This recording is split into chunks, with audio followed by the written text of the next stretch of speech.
Bismillahirrahmanirrahim. Assalamualaikum warahmatullahi wabarakatuh.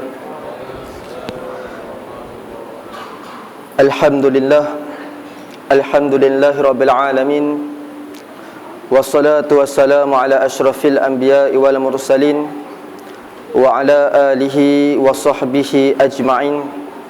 Qala rabbi shrah li sadri wa yassir li amri wahlul 'uqdatam min lisani yafqahu qawli. Wa qala Allah ta'ala ba'da a'udzu billahi minasyaitonir rajim wa dzakir fa inna dzikra tanfa'ul mu'minin. Sadaqallahul azim.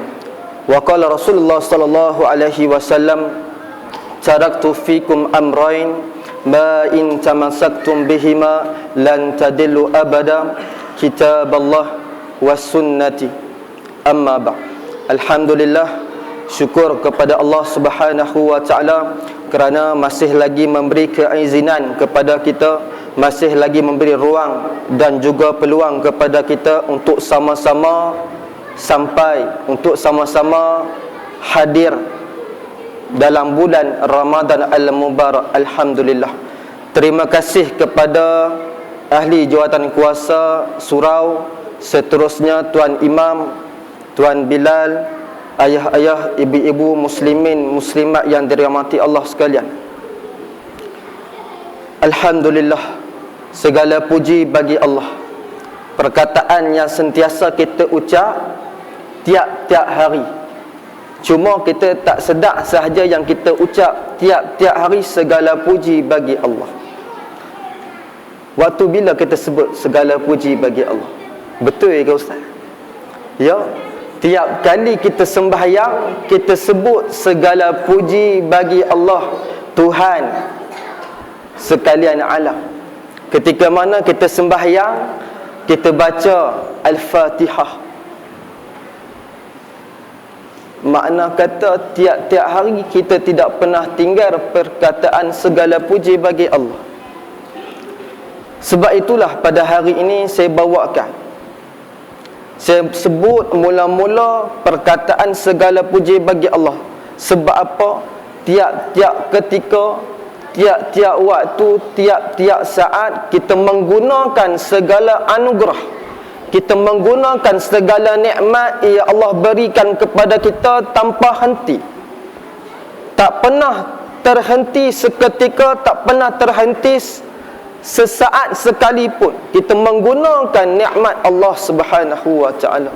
Dan pada hari ini pun saya rasa barangkali semua yang hadir pada malam ini kita guna paling-paling kurang dua nikmat.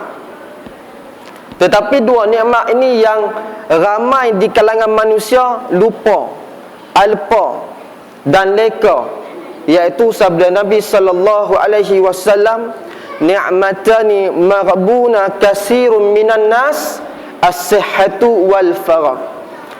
Iaitu dua nikmat yang Nabi sebut, dua nikmat yang sering ataupun ramai di kalangan manusia sering lupa, iaitu nikmat kesihatan dan juga masa lapang.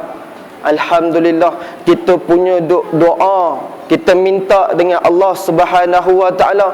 Ada orang minta 3 bulan awal dah, Allahumma barik lana fi Rajab wa Sya'ban wa ballighna Ramadan. Amin ya rabbal alamin. Alhamdulillah, Allah makbul doa kita.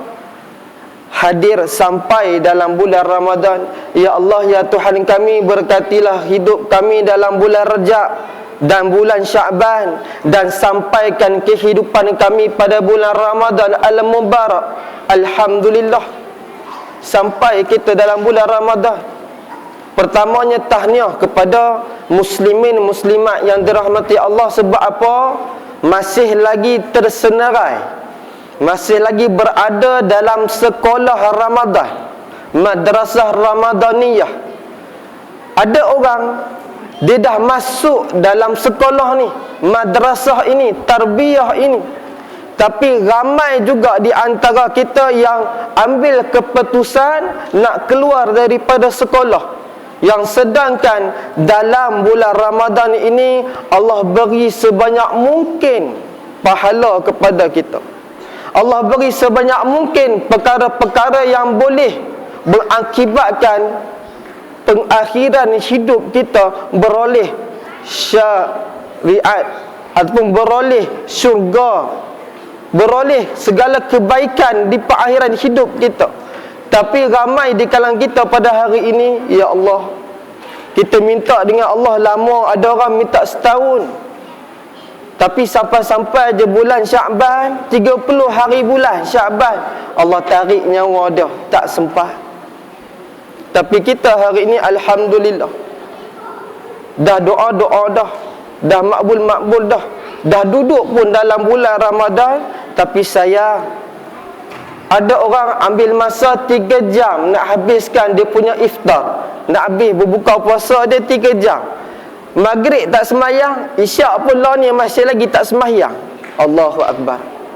Kita takut menjadi golongan yang mana disebut oleh malaikat Jibril alaihi salam, yang didoakan oleh malaikat Jibril alaihi salam dan diaminkan oleh sebaik-baik makhluk, sebaik-baik manusia, iaitu Nabi Muhammad sallallahu alaihi wasallam. Yang mana pada satu hari Nabi sallallahu alaihi wasallam seperti mana biasa nak naik mimbar, tangga mimbar, nak menyampaikan khutbah. Tapi pada hari itu para sahabat dia rasa lain macam. Kenapa Nabi naik mimbar kali ini slow, pelan-pelan? Selepas habis Nabi membacakan khutbah, menyampaikan khutbah pada hari itu, para sahabat tanya kepada Nabi, "Ya Rasulullah, kenapa hari ni lain macam je?" Nabi habaq dekat para sahabat radhiyallahu anhum, waktu aku naik tangga mimbar yang pertama, aku dihadiri oleh malaikat Jibril alaihi salam. Dan waktu tersebut malaikat Jibril bisik di telinga aku. Dia sebut, dia doakan, celakalah bagi manusia yang sempat, yang duduk dalam bulan Ramadan sehingga berakhir sahaja Ramadan, dia tidak mendapat pengampunan daripada Allah Subhanahu wa ta'ala. Dan Nabi aminkan, ya Allah. Muslimin muslimat yang dirahmati Allah, pada malam ini saya bukan nak berceramah, pada malam ini saya bukan nak bernasihat, tapi pada malam ini saya nak memperingati satu sama lain. Sebab itulah permulaan ayat saya sampaikan mula-mula tadi, wa dzakir fa inna zikra tanfa'ul mu'minin. Dan tetaplah beri peringatan, maka sesungguhnya peringatan itu memberi manfaat bagi orang-orang yang beriman. Cuma di sini siapakah yang ambil peringatan? Makna kata orang beri tazkirah, orang sampaikan nasihat, sampaikan peringatan, dia terima. Dan berapa ramai juga di kalangan kita yang orang sebut malam ni ada kuliah agama, malam ni ada tazkirah Ramadan di surau, di masjid. Orang macam ni kata, buat apa, aku dah tahu lah. Ramai juga di kalangan kita macam ni. Dan ada juga, tak kurang juga daripada kita tak ambil pot langsung, buat tak tahu sahaja. Sebab itulah dalam ayat ini bagi tahu siap-siap siapa yang ambil peringatan benda ini. Wa dzakir fa inna zikra tanfa'ul mu'minin.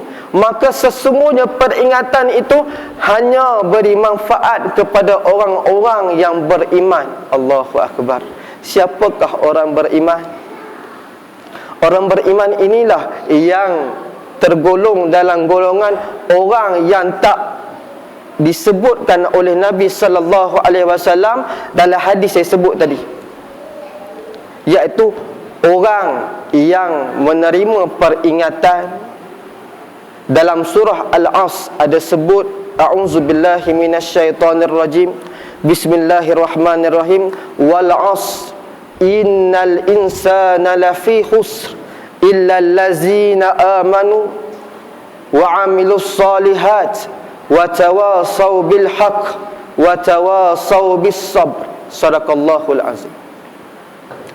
Demi masa sesungguhnya manusia itu dalam kerugian, dalam kelalaian, dalam kealpaan, illal lazina amanu, kecuali orang-orang yang beriman, wa amilus solihat, orang-orang yang beramal soleh, wa tawasau bil haq, orang-orang yang berpesan dengan kebenaran, wa tawasau bis sabr, orang-orang yang berpesan dengan kesabaran. 4 golongan yang terlepas, yang bebas daripada kerugian.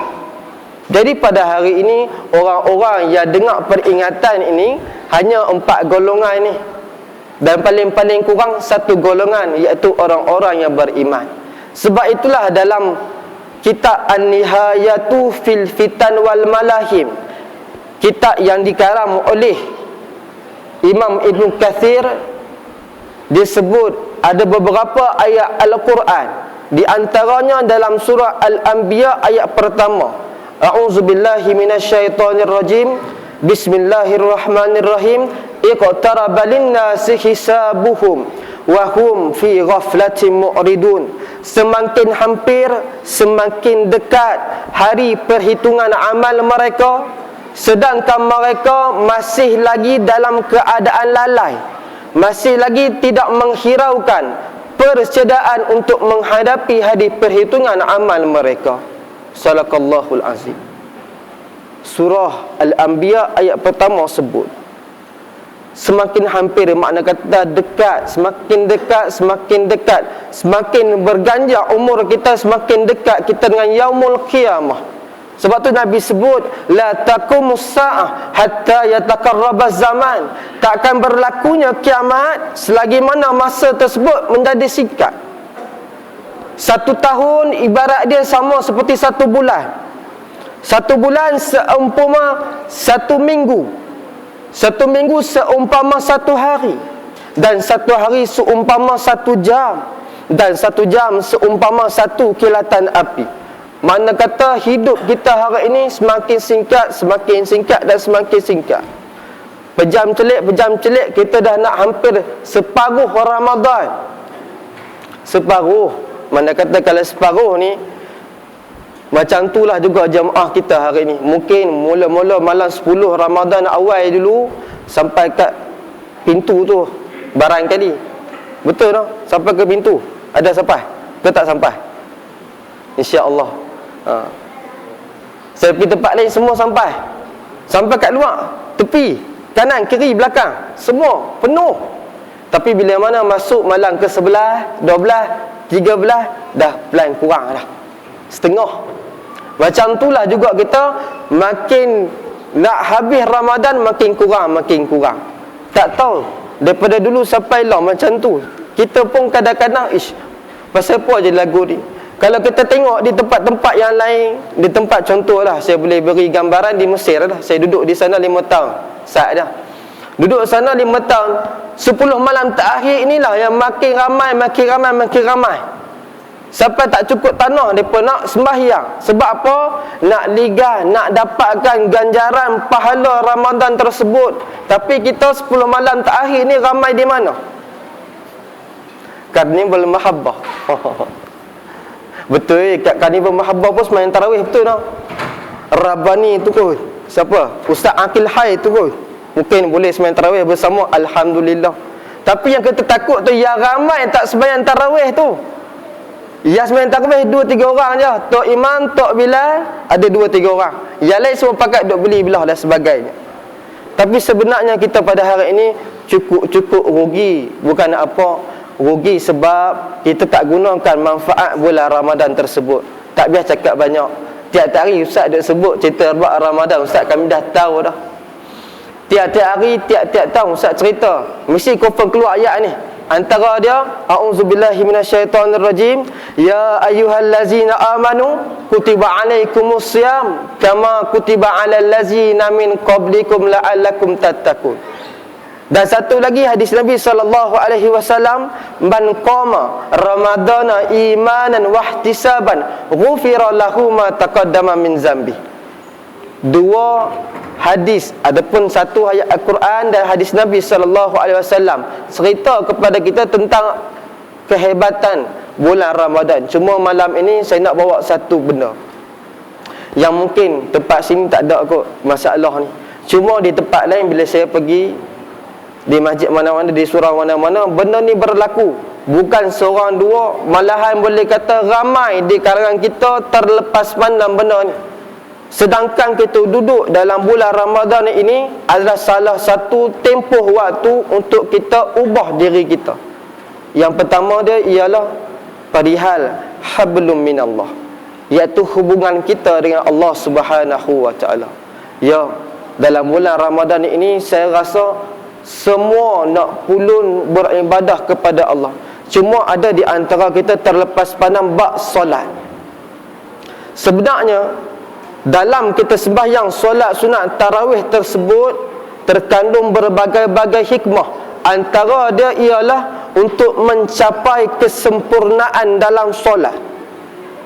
Benda pertama, muslimin muslimat yang dirahmati Allah, minta maaf saya sebut, mungkin kat sini tak ada, iaitu waktu kita nak sembahyang, perkara pertama, ada sesetengah di kalangan kita yang lihat tuan imam angkat takbir, baca surah dan nak rukuk, dan dia lewat.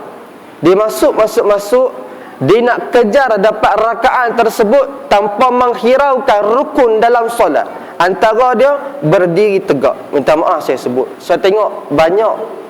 Saya bukan nak tegak, cuma kita nak peringat. Sampai-sampai terus Allahu Akbar, terus rukuk dan sebagainya, ikut imam terus. Sedangkan dalam rukun solat kita mula-mula kena berdiri tegak. Yang ni orang terlepas pandang, minta maaf. Yang kedua, dari segi bacaan Al-Fatihah, Allahu Akbar, yang ni ramai sangat. Saya takut kita pulun beribadah, pulun, tapi Allah tak terima solat kita. Tak mana waktu baca Al-Fatihah semua baca dalam hati. Kadang-kadang tu tak dengar sepatah apa pun, tak tahu Allahu Akbar, rukuk dan sebagainya. Sedangkan Al-Fatihah kita kena lafazkan, paling kurang telinga kita sendiri duduk dengar. Bismillahirrahmanirrahim, mana kita sebut, bukannya dalam hati. Kalaulah ada, mungkin kat sini tak ada, tapi kita boleh habaq dekat anak-anak kita, kawan-kawan kita, adik-beradik kita yang sembahyang. Ada orang dah sembahyang 40, 50, 60 tahun, tapi buat benda ni pun masih lagi tak settle. Kita takut bila di akhirat tanya sembahyang ke tak sembahyang, kita sebut sembahyang, tapi rupa-rupanya sembahyang kita tidak sah. Macam itulah saya ambil satu kisah bagaimana Saidina Hasan dan Husin.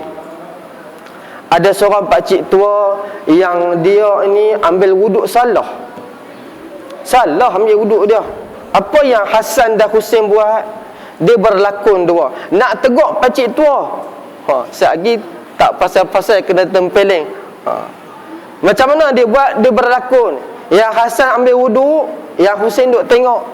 Dan Hasan buat salah dalam ambil wuduk, dan waktu tersebutlah depa tegak, dan pakcik tersebut dia tengok, ish, macam tu dah, rupa-rupanya aku selama ni ambil wuduk salah. Ya Allah, apa salahnya kita dalam bulan Ramadan kali ini? Kita sembahyang tarawih pada masa yang sama, kita perbetulkan, kita sempurnakan solat kita.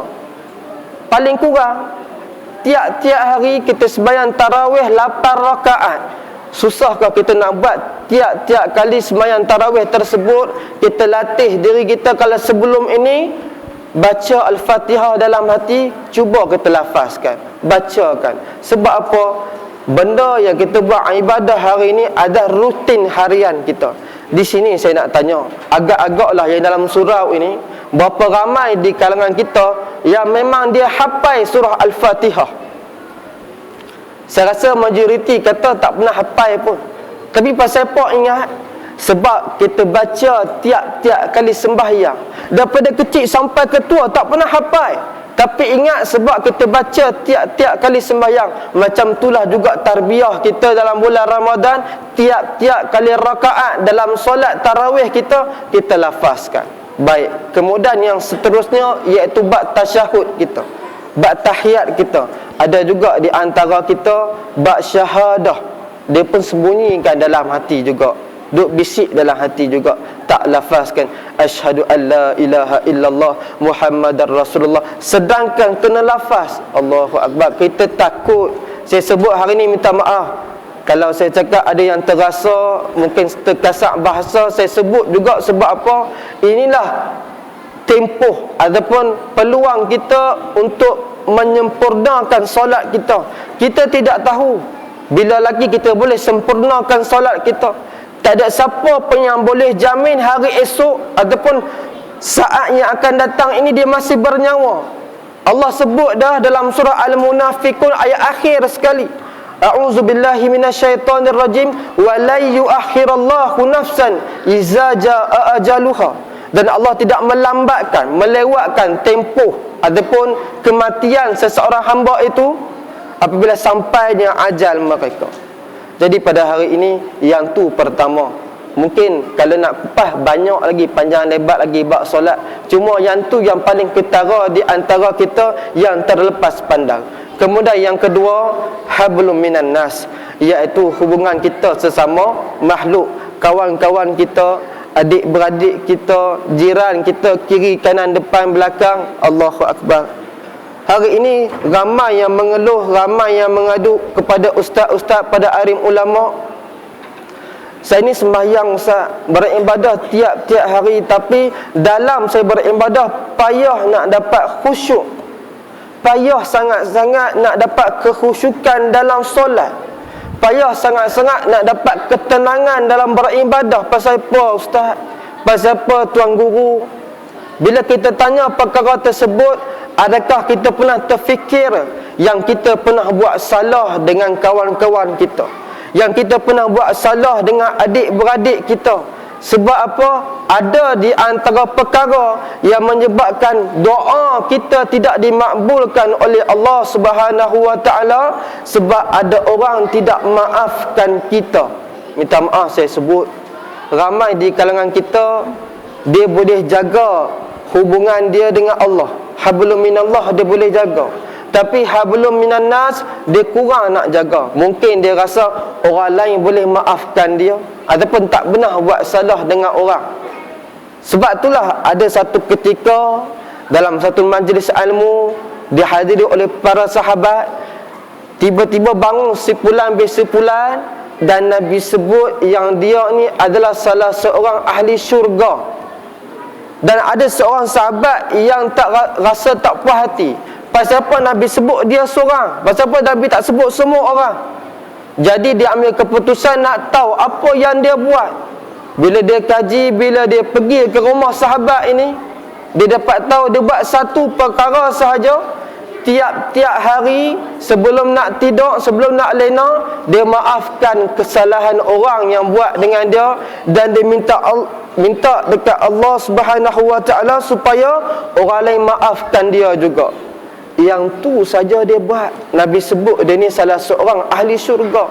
Allahu Akbar. Sebab tu ada satu hadis Nabi SAW, mafhum dia, Nabi sebut kepada para sahabat, yang ni bab masalah kita pada hari ini, iaitu bab mulut kita, bab lidah kita. Hari ini kita boleh jaga, tahan makan dan minum, tapi ramai juga di antara kita tak boleh jaga mulut dia daripada berkata benda yang tidak elok.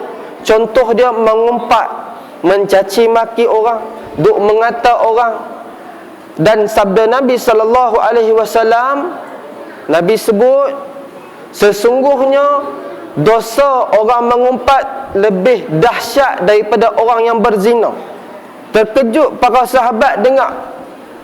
Lalu para sahabat tanya kepada Nabi, pasal apa orang yang mengumpat lebih dahsyat dosa daripada orang berzina?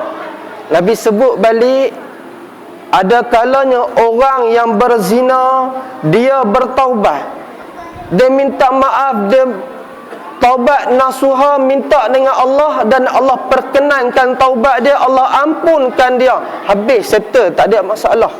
Tapi bagi orang yang mengumpat, Allahu Akbar, Nabi sebut selagi mana dia tidak minta maaf dan orang yang diumpat tersebut tidak maafkan dia, selagi itulah Allah tak ampunkan dosa dia. Pernah tak kita terfikir benda ini?